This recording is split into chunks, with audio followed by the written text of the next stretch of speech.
Hey there, I'm Dalton Burdett. I'm Ryan Warner. And we are the Movie Nights. Well, some of them. If you're watching, it's because you want to hear our uncensored and unfiltered thoughts and opinions about the world of movies. So kick back, grab a snack, and thank you for being a part of the conversation. Even after a little bit of a hiatus. So yeah, a fun fact. We recorded an episode about a week and a half ago. Maybe 2 weeks ago now. Probably 2 weeks, And then I went in to edit it, and the audio wasn't recording. So, Yikes. Naturally, we didn't post that one. But here we are. It's been a long time since our last episode. Been surprisingly busy during quarantine. Yeah. Just trying to get out videos at least twice a week for you guys. Thanks all 12 who watch. You know, it's insane. Consistent, yeah. Yeah, thank you. But yeah, it's going to be more of a lackadaisical episode today. I mean, we do have some things we want to talk about, but we're not going to be really pressured by any specific structure or scenario. So Ryan, just how have things been for you in these times? How are you? And don't excuse me while I eat some Pop-Tarts. Yeah, no, go ahead, man.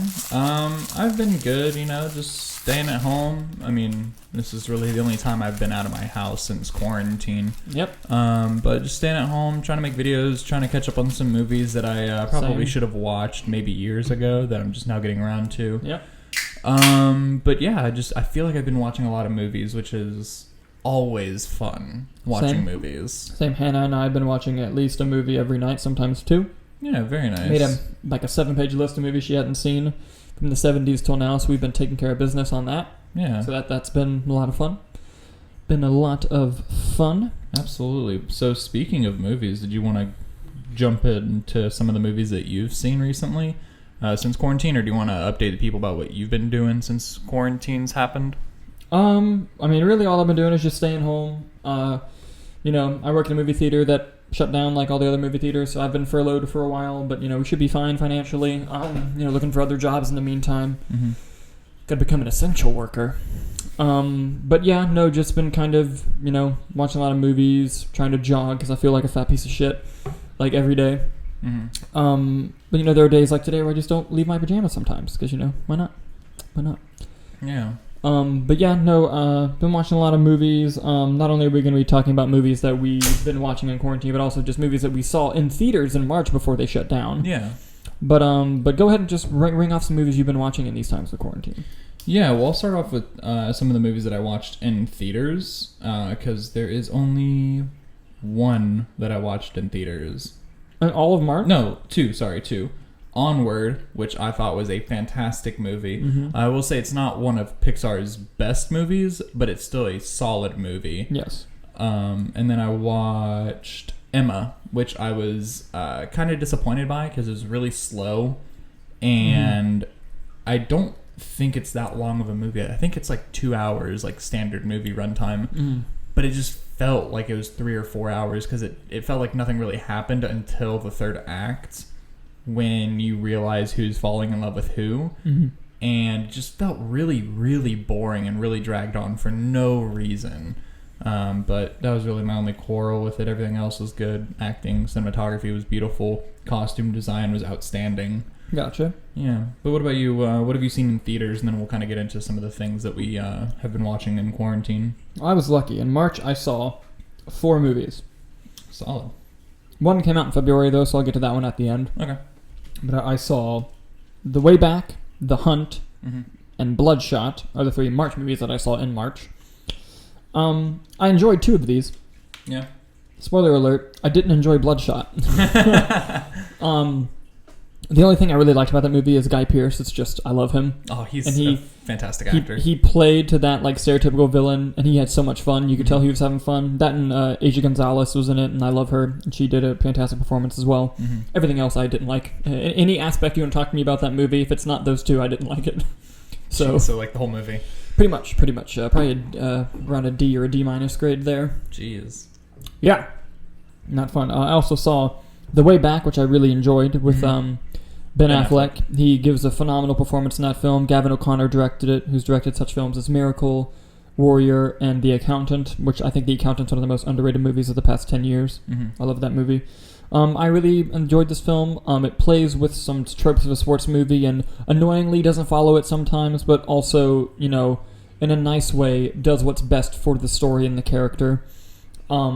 Without getting into spoilers, this film ends in a place where this is the start of a journey and not necessarily the perfect magic movie ending that you'd think a movie like this would end. And it's all led by a powerhouse performance by Ben Affleck. He did a wonderful job. And I think I gave that movie like a B+ or a B, one of those. Mm-hmm. And then we got The Hunt.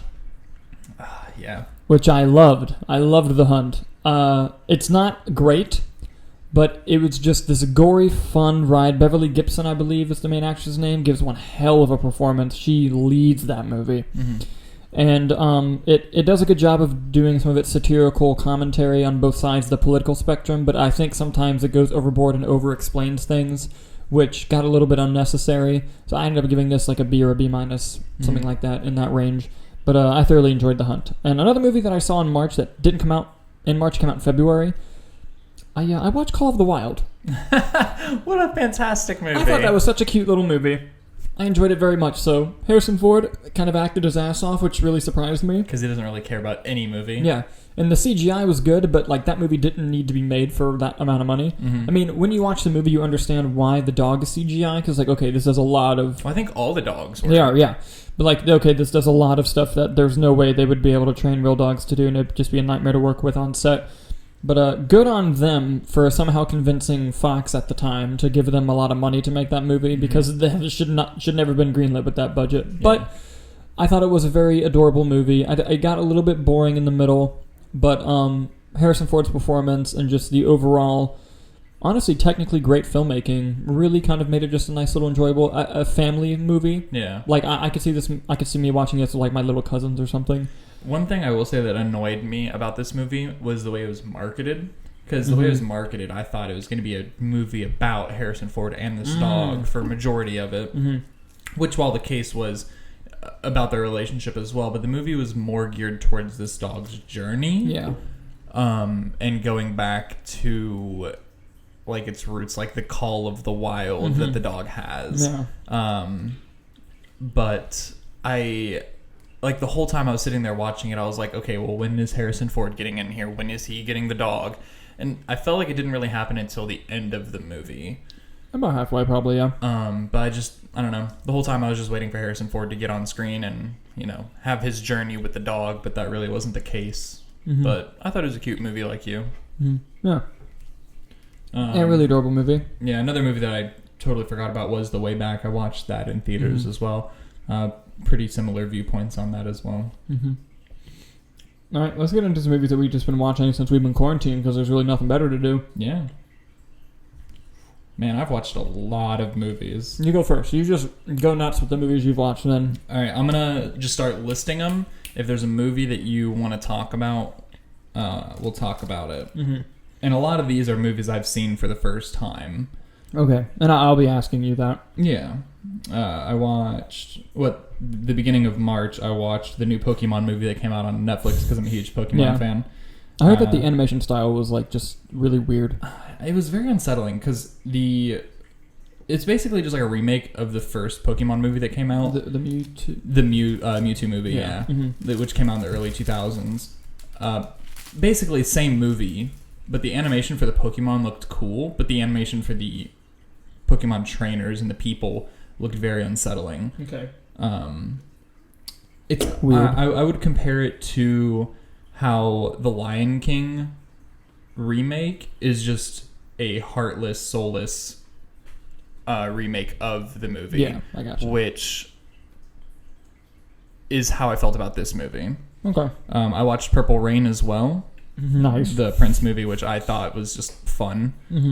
Onward, like I said, There Will Be Blood, which was... For the first time? For the first time. Oh my god, dude, you didn't tell me that you watched There Will Be Blood. Yeah, what a fantastic movie. Daniel Day-Lewis in that movie is one of the greatest acting performances I've ever seen. And the thing is, other lead actor in that movie, the priest, whose name is leaving me.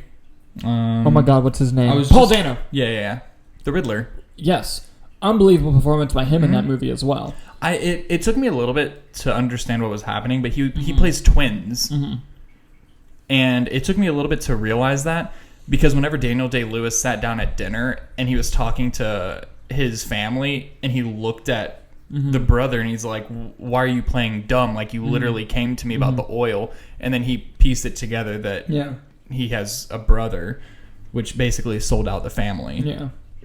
But that was a fantastic movie. The way back, I watched a documentary on the Beatles, Moonraker for Franchise Spotlight, Emma, and then here we go. National Lampoon's Vacation for the first time. Dude, you saw Vacation for the first time? God, what a funny-ass movie. Such a great comedy movie. It really is. And the first movie I watched Chevy Chase in was Fletch, and I absolutely loved that movie. Mm-hmm. So it felt like I needed to go back and watch Vacation. Yeah. Such a good movie. Oh, absolutely. For Your Eyes Only, another James Bond movie for Franchise Spotlight. Turbo Kid, which I didn't really care for. Never even heard of it. It came out in 2015. It's on YouTube. It's like an hour 15 long. Yeah. It has some really interesting things about it, but God, there's one kill in it where they're like torturing a guy, and they have a bike set up without the tires on it, so if you pedal, it's just like stationary. And they put an arrow through the guy's stomach, and they tie a rope to it and tie it to the back tire of the bike, and the guy pedals, and it pulls out his organs. Very gory shit.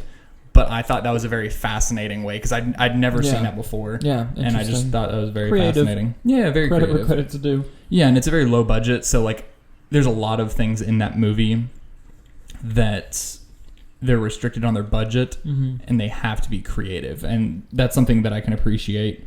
The Forbidden Kingdom, The Master, because I got into this Paul Thomas Anderson. I've never seen The Master. Very, very good. I've heard Joaquin's excellent in it. Oh my God, absolutely. And so is Philip Seymour Hoffman? Yes. Fantastic in it.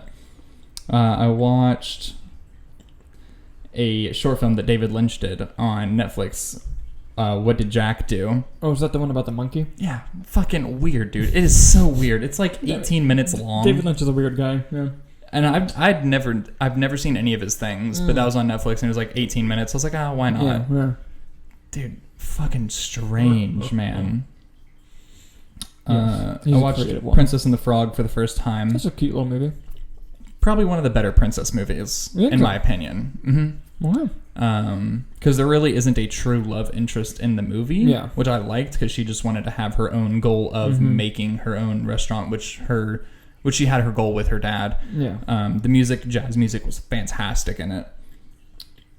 I watched Jungle Book, which is my favorite Disney movie of all time, the original animated one. Okay. God, it's so good. So good. Watched Octopussy, which that video just came out as of we're recording this yesterday. La Bamba, which is the Ricky Valens movie, the biopic of him. Okay. Because I'm a huge Ricky Valens and Buddy Holly fan, and unfortunately they died at a very young age. Yeah. Oh God. I watched Natural Born Killers. Not a fan. Fucking horrible, dude. Oh, interesting. That's genuinely seen as a great movie. No, God. I looked up some trivia on it, because that's what I like to do after watching a movie, is I'll go to IMDb and look up some trivia. Apparently, most movies have between 200 and 300 cuts. This has more than 3,000. God. There's legitimately a cut almost every 2 or 3 seconds. And it is so rough on the eyes that you just don't really know what's happening. The story, I thought, was a very fascinating story.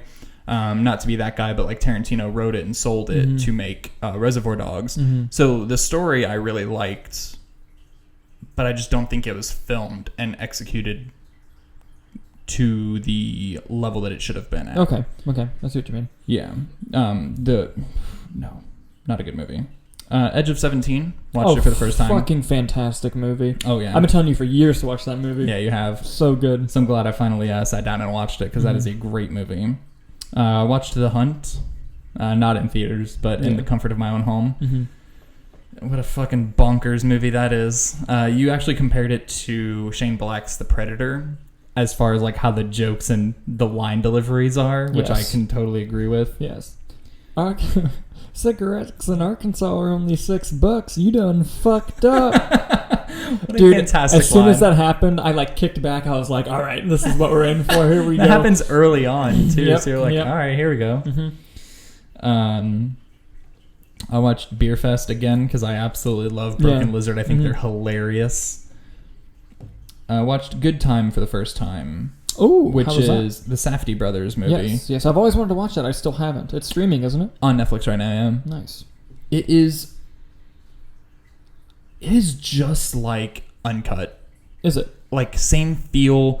The anxiety, yeah. Like, you want the protagonist to end up winning, but you know he's a dirtbag and you don't really want to root for him, but you really have no choice but to root for him. Yeah. So I thought it's basically Uncut before Uncut is the best way to put it. All right. Watched Portrait of a Lady on Fire. You did? Because it's on Hulu right now. How is it? Fucking boring. Oh, really? Yes. Oh. It is a very intriguing story about two lovers. One of them is supposed to be wed off. Yeah, and then painting for the... It is... Like, you could stop this movie on any frame and it would look like a painting. Like, the cinematography was stupid good in it. But it's like, I think it's like 2 hours, 120 minutes. Yeah, 2 hours. This movie felt like it was 5 hours long just because there'd be lingering shots. Like, if you were, like, for instance, they'd be painting, so like the camera would be on her hand painting, very slow strokes, and then it'd slowly pan up to her face painting, and then it would slowly like zoom out and then reveal like more of what she's painting, and it's just like, it just wasn't like grasping you. I gotcha. Okay. Which is funny because during Oscar season, everyone was hyping up this movie, and I really wanted to watch it, and I think I actually said that if this was nominated for Best Foreign Film, that Parasite would have a run for its money. Yeah. But after watching just because of all the hype around it. Yeah, absolutely. But after watching it, dude, no. Bless you. Bless you, man. Christ, yeah. You don't have corona, do you? I hope not.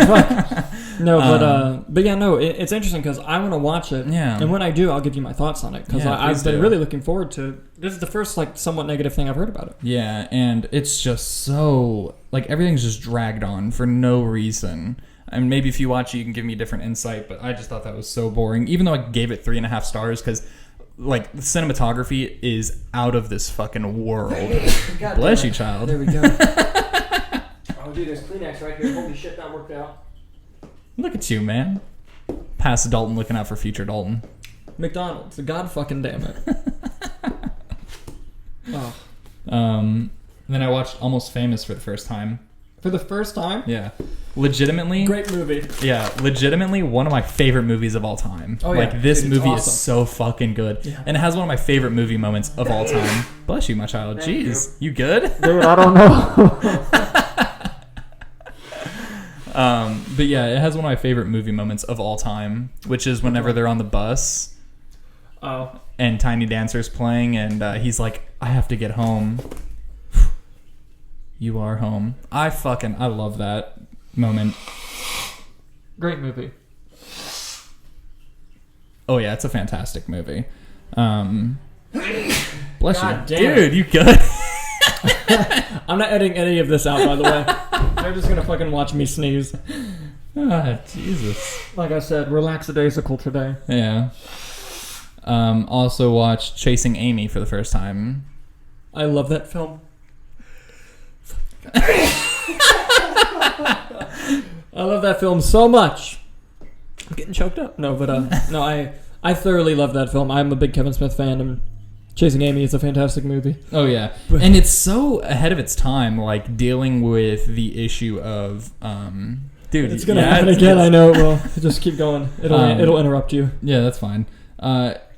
With what's her name? It's not Amy in the movie. What's her name? Oh, the character's name? Alyssa. Yeah. She is. Bless you, my child. Thank you. She's gay, but there's hints of her being bisexual, which I guess she is because she ended up dating Ben Affleck. Yeah, this was one of the first movies to like publicly talk about gay culture, and also just be really sexual dialogue. Like, things that you just didn't talk about in movies before. Yeah. And they were just unapologetically talking and just upfront about these things. Mm-hmm. Fuck, I'm going to sneeze again. But like, it would basically ask questions about gay culture in a very candid way and give you like direct answers. Yeah.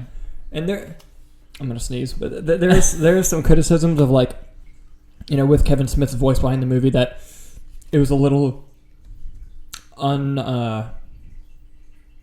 what's the word I'm looking for? Like, not real answers. Mm-hmm. But it sounds like I'm crying, but I'm just about to sneeze and trying not to. Yeah. But it's like, and to an extent, I get that. Mm-hmm. But also, it does that thing where, in order for like a general audience, especially at that time, God, I'm gonna sneeze. Dude, you're getting choked up about this. At that time to understand like what's going on, it you have to have the one character who says all the slurs, which was like Jason Lee's character in that movie. Mm-hmm. There's a funny twist with his character at the end as to why he's like that. Mm-hmm. But and it also, I'm glad the way that film ends, which I won't spoil because I think it's on Netflix now. A lot of the Kevin Smith movies are. Please watch Chasing Amy. It's a fantastic film. But it also, the way that film ends, you expect it to end one way, but it does the ending that the characters deserve. Yeah. And in Jay and Silent Bob Reboot, there's like an 8-minute sequel to Chasing Amy in it. Oh, and it's very interesting. Yeah. And I love Jay and Silent Bob's cameo in Chasing Amy. It was so goddamn funny. Mm-hmm. It has one of my favorite lines in any Kevin Smith movie when they're talking to Ben Affleck, whose performance is great in that movie. When they're talking to Ben Affleck and they're like, "So what's been causing you trouble, man?" You look down. He goes, "I'm just having some girl troubles." And then Jay goes, "Bitch pressing charges." I get that a lot. I love that fucking line so much. Dude, and then Silent Bob just rips Ben Affleck a new asshole. Yeah. And it's like, I love Ben Affleck's monologue in the car when he's just proclaiming his love for her. Mm-hmm. What a great fucking, just well-written and acted scene that was. Yeah. Unbelievable. Apparently he was really close to getting an Oscar nom for writing. Kevin Smith, yeah, that's what I've heard. I watched The Perfection, which is a Netflix original, and my God, what a weird fucking movie that is. It has the girl from Get Out, the girlfriend, and she's a musician from some school, and I guess the head of the school like raped her and beat her or something like that. So she was able to get out, and then the school has a new protege, which she ends up drugging her and causes her to cut off her own arm to realize how fucked up this school is. Yeah. And it's just a really fucked up, weird movie, dude. Wow. It is I've never even heard of it. Movie. It's a Netflix original, so it'll be on there forever if you just ever want to check it out. I watched Swiss Army Man. I never saw that one, but there was a lot of festival, like, talks about it. Yeah. Very, very heartwarming story, just about a friendship. Yeah. Isn't Daniel Radcliffe's character dead? Isn't that what's going on? He's dead, but like he comes back to life. It's it's an A24 movie, so it's gonna be weird, you know. Yeah. But it was, and it actually has what the fuck's his name? Paul Dano in it. Yes. Yeah. And just their friendship is very heartwarming, and I don't know. I connected to it on some level. Good. All right. I think we're good. Yeah. You good? Got everything out of your system? I think we're good. Yeah. All right. Well, I have 2 more movies, and then that's everything I've watched since quarantine. Okay. I watched Real Men, which I was talking to you about earlier today. You were talking about, yeah. My God, what a fucking funny movie. It's not like a spoof movie, but it's just a spy comedy movie. Yeah. And they're just, the running joke through it all, which I thought was the funniest part, is I can't remember his name. John Ritter. Mm-hmm. John Ritter thinks his finger gun works whenever he kills Russian agents, but it's really James Belushi who shoots them, but they just happen to sync it up at the same time, and John Ritter's like, oh my God, okay. Very funny movie. If you can find it, watch it. And then the last movie I watched was Tusk. Fuck you. I like this movie. I like this movie a lot. Just saying. It's bad. No, it's not. I didn't like the writing. Ladies and gentlemen, here's where I'm going to explain to you why my friend Ryan here is fucking wrong. So, Tusk. when people use the word masterpiece, very often they're careful with how they proclaim that serious statement. I'm here to tell you, I was not careful with that choice, and it's okay, because Tusk is amazing. It has Justin Long, who's one of the most underrated actors ever. It has Michael Parks, I believe is the messed up guy's name. It has Haley Joel Osment from Sixth Sense. Remember that the I See Dead People kid? Yeah. He's all grown up now, and he's in this movie. It has Johnny Depp. That was the best part of the whole movie was Johnny Depp. Yep. And it's funny, it's scary, it's inherently disturbing, and you should watch it. And that's, in the words of Forrest Gump, that's all I have to say about that. Yeah. It's not good. I didn't like the writing. I think I disagree with everything other than it's very, very disturbing and very fucked up. Yes. Did you watch through the credits? I stopped watching it when the shot was lingering on the pool and I saw that Jason Mewes was an executive producer, and that's when I was like, no, I'm getting out of here. No, through the credits, the reason why they did this was because he has a very popular podcast called Smodcast. Mm-hmm. Him and Scott Mosier, the producer on a lot of his movies, they have a podcast together, him and Kevin Smith. And someone wrote in about this crazy story. Apparently it's based on a true story. Mm-hmm. It later turned out to be a hoax story. But I think they're kind of high, and they're reading the story and just laughing their ass off about this. And then Kevin Smith says, all right, if you guys want me to make this movie, tweet out #walrus yes. If you don't want me to make it, #walrus no. And whatever we get more of, we'll do it. Mm-hmm. And they play that clip in the credits of the movie, and everyone tweeted #walrus yes, and that's why they ended up making it. Oh my god. Yes. I read that in the trivia, but I didn't know that they added that at the end of the movie. Mm-hmm. God, Good no, shit. Good shit. Good shit. No. I love it. I never did see Yoga Hosers just because I just heard a lot of bad things about it, which is the next movie in this universe. Yeah, he has a trilogy planned. That one, and then I think he's making one next. Moose which Jaws. Is Moose. What the fuck is that gonna be? Jaws with a moose. Is it really? Yes. Oh my god. Yes. That's fantastic. That Absolutely. I will watch. Very exciting. But yeah. I'm going to go ahead and talk about things that I've watched during this time of quarantine. Go ahead, man. So the movies that I've watched are kind of basic. Because my girlfriend, Hannah, has not seen a whole lot of great movies. Mm-hmm. So I made a 7-page list of movies I want her to watch. And we've just been watching them as often as we can. Of course. And we watched Batman and Batman Returns, and I've started doing classic movie reviews on the channel, which hopefully you guys have been watching. And I did Batman and then Batman Returns on those, and we're going to go back into way classics and 50s eventually and things. I'm really excited for that series. I like doing it. Also, we did the first 3 Bourne films. We planned on watching all 5, but she didn't like them. So after 3, I was like, okay, we can stop. But what's 2 more, with the original trilogy. One day I'll make her do it. And then we watched When Harry Met Sally, which she loved. And it had been a long time since I'd seen that movie. Mm-hmm. And that's just one of the greatest romantic comedies ever made. Might be the greatest romantic comedy ever made. Such a good script. I forgot how good this script was. Yeah. And I looked it up afterwards, and it did get nominated. It didn't win. But I was happy to see it was nominated. Because, the last time I saw that movie, I was 13. So I didn't really appreciate how good it was. Yeah. And the whole time watching it, I'm just like, God, this script is tight. Great movie. We watched Goodfellas. She had never seen Goodfellas. Mm-hmm. So I took care of that issue. Naturally. She had never seen... it's leaving me now. All the movies we watched. I don't have my list like you do. Well, earlier we were talking about Nightmare on Elm Street. Yes, she had never seen the original Nightmare on Elm Street. We watched that. We also watched Argo. She had never seen Argo, and I love Ben Affleck as a director, so obviously I made her watch that. Good Will Hunting, she had never seen, and that's just a phenomenal movie. So she really liked that. I was glad that we were able to watch that as well. I fell asleep during that when I watched it. Fuck you. That's all I'm going to say. I also think that there's another one that's leaving me that I forgot about. Mm-hmm. But a movie that I do want to talk about, that a good friend of mine and a good fan of the show begged me to watch. Okay. Called Your Name.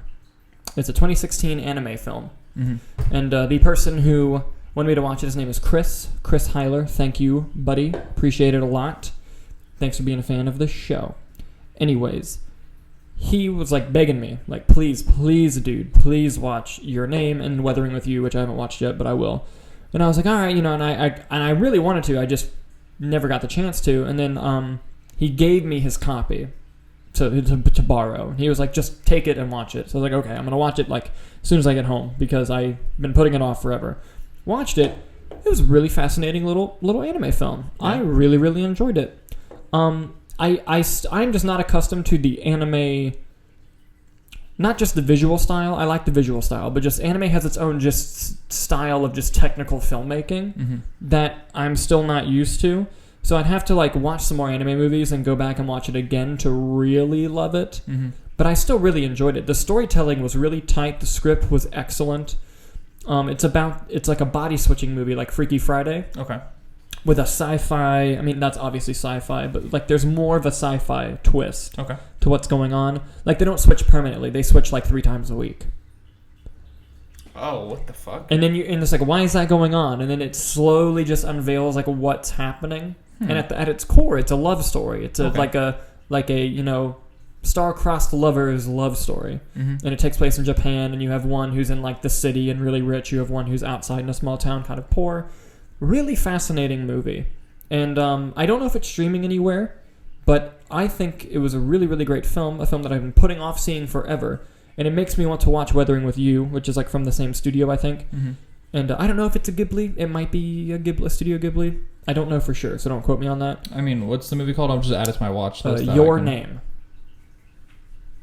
And the only thing that I don't like, and it might just be part of the style of like anime films, is like there are random sections of this movie that are just like music videos. It's so annoying. And I couldn't get used to it. Like there would just be like almost anime montages with songs, like full songs, and it was just like, okay, I can't do this part. Yeah. But I mean, they were nice songs, and the lyrics were meaningful to the story. It was just like too much. Okay. But overall, I think it was a very strong movie, especially the script. The script was extremely tight. And I recommend, if you've never seen Your Name, to watch it. And thank you, Chris, for the consistent recommendation. Yeah, I'll definitely watch that if I can find it. Yeah. I've noticed that like anime films are really hard to get a hold of because I've been meaning to watch Studio Ghibli films forever. Yeah. But you just can't find them anywhere. I mean, you can find everything off Amazon, but I mean like whether it's going to Best Buy or Walmart or any streaming services, like they're nowhere. Yeah. So, yeah, anime is definitely one of the... What would you classify it? Genres? Styles? Yeah. That Both. I've been meaning to get into. So, yeah. Yeah, no, I mean, I've seen the classic animes. Like, I've seen Spirited Away. Like, that's a fantastic movie. But this is the first anime movie I'd seen in a long time, and I really enjoyed it. Yeah, good. Well, hopefully that spawns some more films that you may be intrigued by. Hopefully.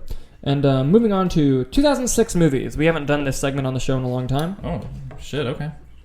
But I'd like to get into that, and I'm going to go first if you don't mind. Take it away, brother. 2006 saw the release of the best James Bond movie, Casino Royale, and I wanted to bring it up first because we got Mr. James Bond right across from me over here. God, Casino Royale, what a good fucking movie. So good. Daniel Craig's first. Yeah. And he actually got that role because of a Matthew Vaughn movie, Layer Cake. Yes. So thank you, Matthew Vaughn. Yes, we love Matthew Vaughn here. This is directed by Martin Campbell, same director of Ready, Green Lantern. No shit. What the fuck? Yeah. What? I love that genuine what the fuck. No, he's a great director. We just don't know what happened with the Green Lantern. But no, I love Casino Royale. It kind of took a page from Batman Begins' book. It's kind of made like a realistic, gritty James Bond, and it's worked out well so far. Oh my god, he did GoldenEye as well. Yep. Shit. But go ahead, sorry. It takes the route of Batman Begins. What do you mean by that? Like, most other James Bond movies were kind of very obviously not set in the real world with like the insane, crazy gadgets and the goofiness and the campiness. Whereas this movie does have gadgets and things that may seem a little unrealistic, kind of like how Batman's extremely unrealistic. It made it feel like it took place in the world that we live in, and it made it more tangible. Yeah, while also telling a story that's just inherently more dark. Yeah, and I think some of the producers of Bond at the time even credit Batman Begins, saying like that's what really kind of, in terms of the visual and filmmaking style of the film, was just like they were very impressed by how Batman Begins kind of just rebooted the whole thing and set out a new name for itself, which is what they were looking to do for Bond. Because wasn't the movie before this Die Another Day? 2002, 2003, 2004, something like that. Good God. Yeah, what a fucking... God, Nick still needs to watch all those because I know that's going to be his favorite, which is a shame. Oh, yeah. God. Oh, yeah. Any 2006 movies you want to bring up? God, there's a lot of shit movies that came out. Oh, let's start off with Beer Fest because I talked about that one earlier. God, what a good movie. But no, on a more serious note, let's talk about the real superhero movie that came out this year. Sky High. Superman Returns. Get out of here. Oh yeah, I think Sky High was last year. Yeah. No, but Superman Returns, love-hate relationship with that movie. It's been a while since I've seen it, so out of us two, you've seen it more recently, like the past few months, I believe. No, it's been a while. I need to watch it again. Okay. But I don't dislike that movie. I don't think it's great. Right. But there are things about it that I really, really like in terms of its, like, just in the way it tells the story of its characters. Yeah. But then there are things that are super annoying about it. And it's a tougher rewatch because Lex Luthor is Kevin Spacey, and it's directed by Bryan Singer. And it's one of those, like, oh! Yeah. But it's just, it wasn't the movie... There wasn't a Superman movie that everybody wanted in 2006, which is why they went with Man of Steel. But then they also kind of learned kind of like with Star Wars fans, how you're not going to please them all. Because they made Superman Returns, and the biggest complaint at the time was like, Superman didn't even throw a punch. Like, it's just so, I fell asleep, blah, blah, blah, what the hell? His eyes stopped the bullet. That was very cool. And that the plane rescue still holds up in that movie. But then they're like, all right, fine. Then they make Man of Steel, and what's the one complaint? It didn't even feel like a Superman. All he did was fucking hit people, and all the buildings are falling down, and what the fuck? And it was like... God, I love Man of Steel. I can't wait till he gets to 2013. I love Man of Steel a lot. I love the movie a lot. But yeah, no, it was just... It's just one of those weird, like, middle ground movies, you know? Yeah. Do you have a movie ready, or...? I do. Okay, go ahead. One of my favorite Christopher Nolan movies, but I say that before every Christopher Nolan movie, and it's The Prestige with Christian Bale and Hugh Jackman. Fantastic movie. Love that movie, and David Bowie's in it. Absolutely adore that film. Hannah hasn't watched that one yet, but we will get there. I have a bunch of Nolan movies on the list. Good. And yeah, we will hit that one. I love that film. The twist in that movie fucked me up when I first saw it. I was like 12 when I watched it. Isn't it fucked up? Yeah, it's so insane. And I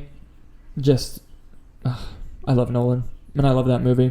But yeah, as I'm looking down the list, 2006 was kind of a banger year. Yeah. But do you have another one you want to talk about? Yeah, best movie in its whole franchise, Dead Man's Chest, get Pirates of the Caribbean. Out of here. What only the first one's good. I didn't know this, but Johnny Depp was nominated for Jack Sparrow. Yeah. How fucking cool is that? Because like you go back and rewatch all these movies and you're like, oh, he's just goofy. And then there's the whole argument of how Johnny Depp now only plays Jack Sparrow, but like to whatever movie he's in. But like, Dead Man's Chest is so dark. Dude, I agree. What? No, dude. It's a dark fucking movie. I rewatched it again for the first time a few weeks ago. And it's so good. It's so good. What are you talking about? Speak for yourself, homie.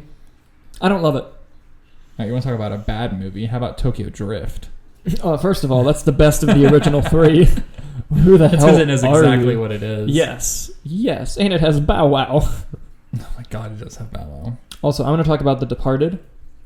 Really wonderful film. Won Martin Scorsese his Oscar, although he should have won... That was his career award. Yeah. But I just love Mark Wahlberg in this movie so much. So much. Maybe yeah, maybe no, maybe go fuck yourself, huh?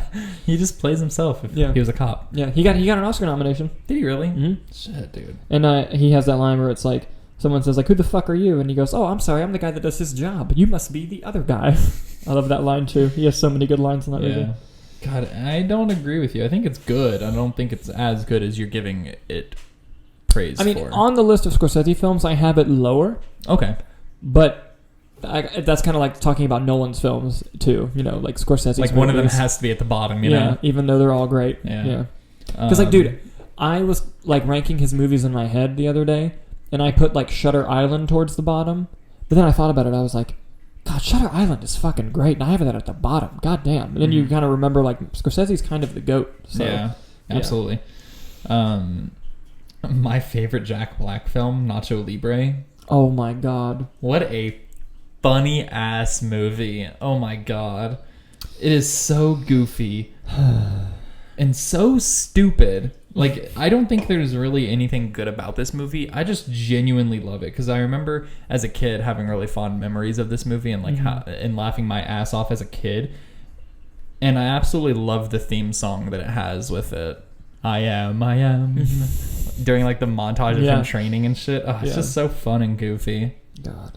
Oh, Pan's Labyrinth also came out this year.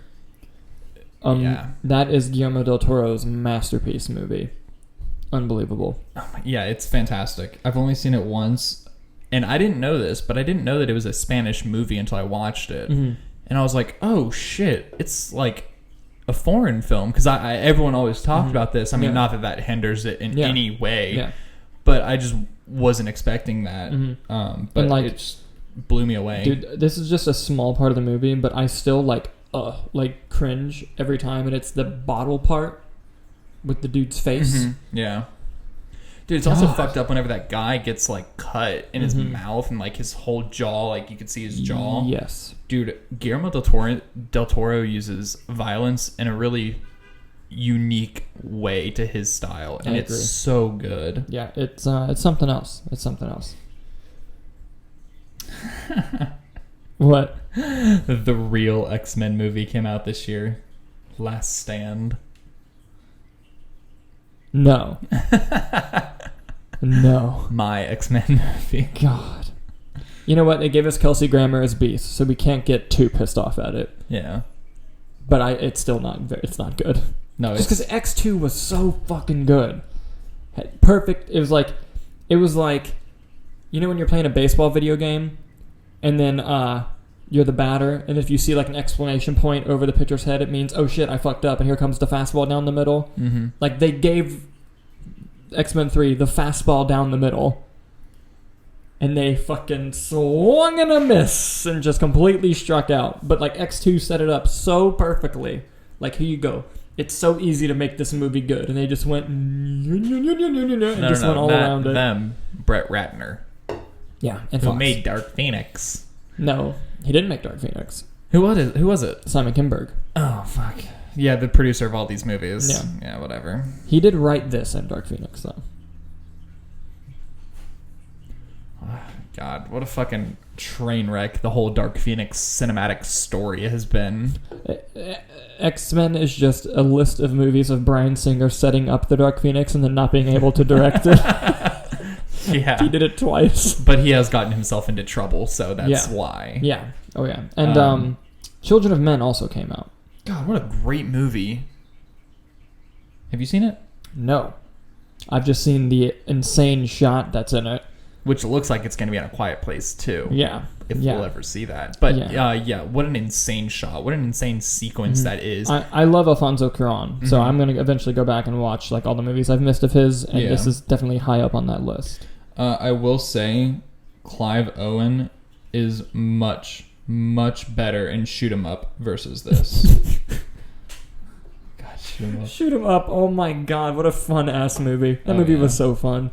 What else do we have? Oh, we have Clerks 2. Probably my favorite Kevin Smith movie. I second that.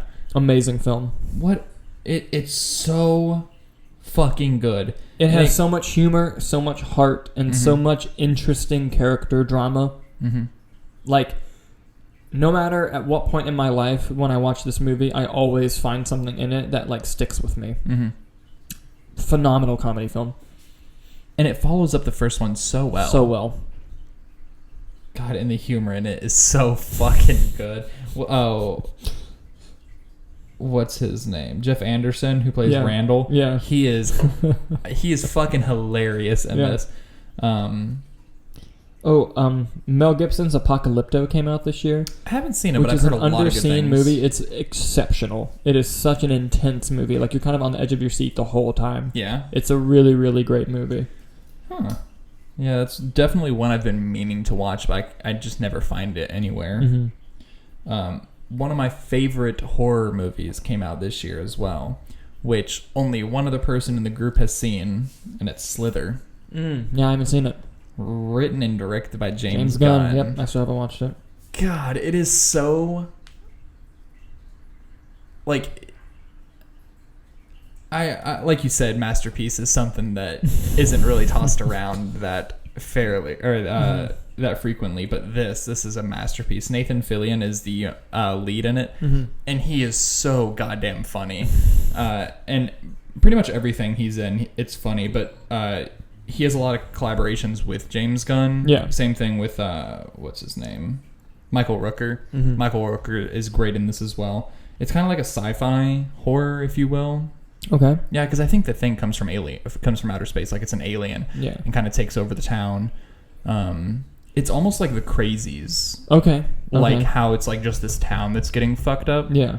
But if you can ever watch it, if you can ever find it anywhere, please check it out. It is so good. The dialogue is fantastic. Nathan Fillion, like I said, is hilarious in Isn't this. Elizabeth Banks in it too? She is. Yeah. And so is what's her name? He was married to her at the time.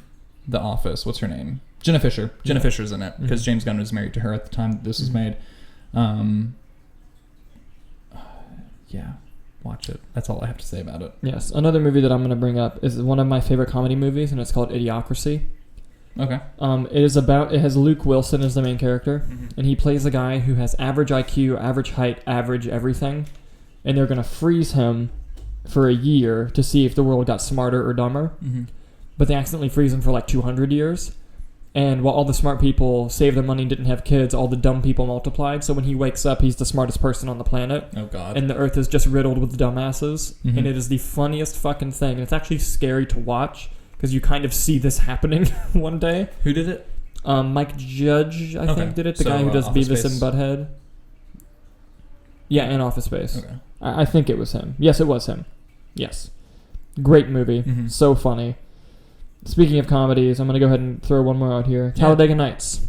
My favorite in the trilogy. Step Brothers is way better, but we'll fight about that some other time. But I do love the Ricky Bobby movie. God, very, very funny. If you ain't first, you're last. Such a great movie. Oh, yeah. Another movie that came out this year that I think is genuinely one of the best movies ever made is Inside Man.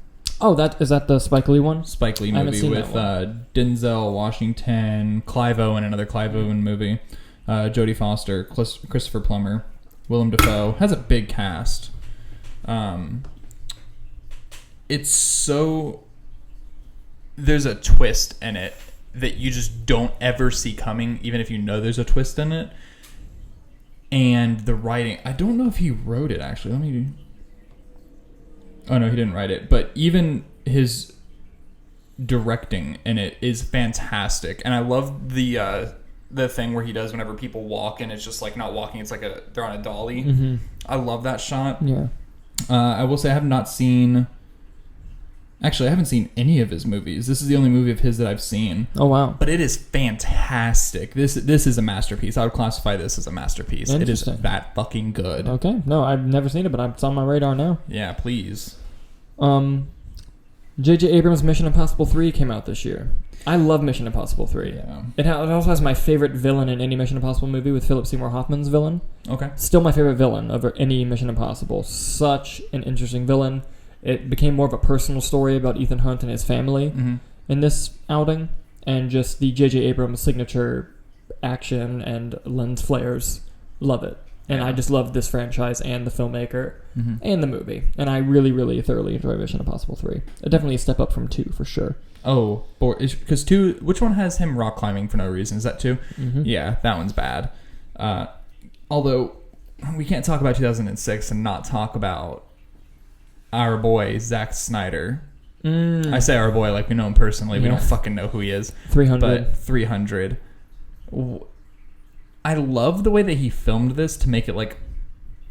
Was it based off of... I mean, obviously, the Spartan thing was real. But it's based off a graphic novel. A graphic novel. Okay, that's what I was trying to get to. But the way he filmed it and his style works for this so well. Yeah. Oh, my God. He was made to make this movie. Oh, absolutely. Even the...